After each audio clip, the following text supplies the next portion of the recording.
Το νοστιμότερο φαγητό ήταν οι τηγανιτές πατάτες με αυγά, μάτια και μπέικον. Η καλύτερη ώρα το μεσημέρι. Και ο πλέον αρμόδιος χώρος η κουζίνα. Εκεί μπροστά, στο νεροχύτη μετάπλητα, οι σαπουνάδες να στάζουν από τα χέρια της, το νερό να τρέχει μες στις φωνές τους και τις ειδήσεις.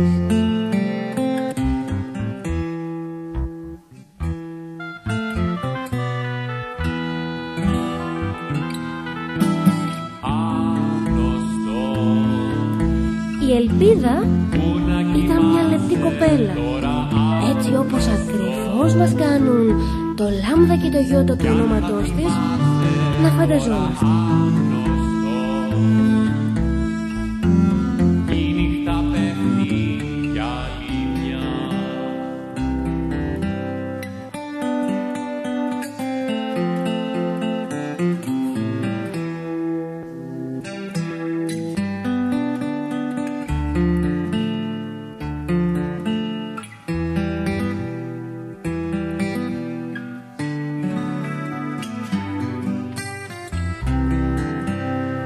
Σόλωνος με το ψηλόβροχο.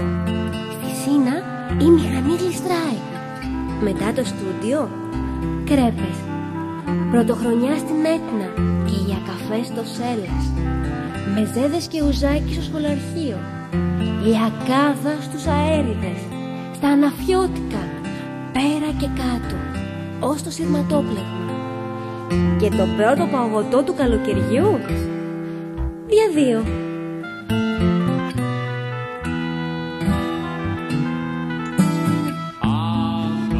Η Ελπίδα ήταν μια λεπτή κοπέλα. Όταν κάποτε έφυγε, ο Δημήτρης έχασε τη βάση της καθημερινής του ζωής.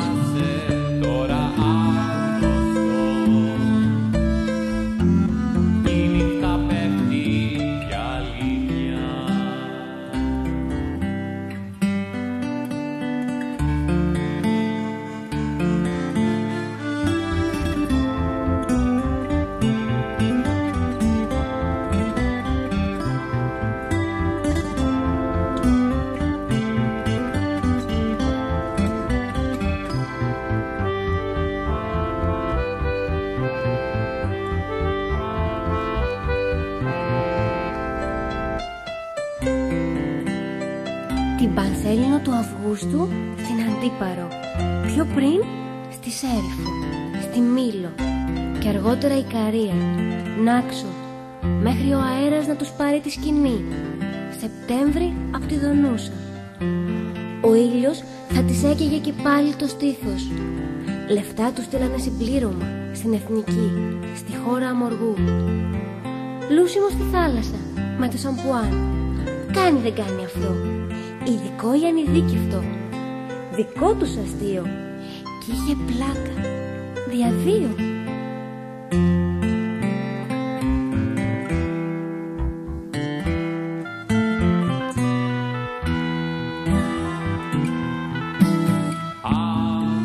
Όταν κάποτε έφυγε, ο Δημήτρης έχασε τη βάση της καθημερινής του ζωής.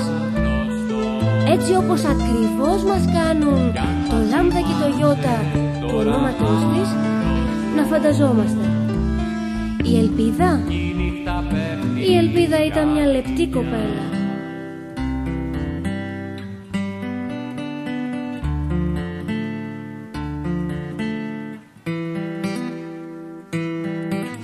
Πανσέλινος. Η καλύτερη ώρα. Τα χέρια της στάζουν. Δικό τους. Το λάμδα και το γιώτα. Λούσιμο στη θάλασσα.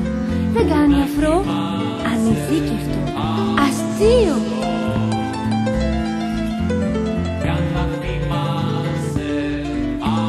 Ο Δημήτρης έχασε τη βάση της καθημερινής του ζωής. Ο Δημήτρης έχασε. Η Ελπίδα κάποτε. Ψιλόβροχο. Το πρώτο παγωτό. Ο ήλιος θα της έκαιγε και πάλι το στήθος.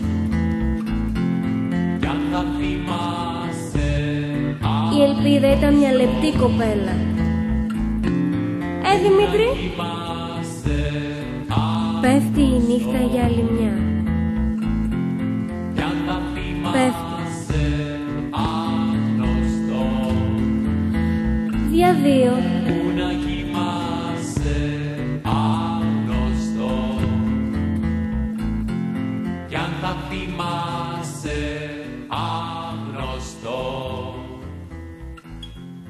Πού να κοιμάσαι,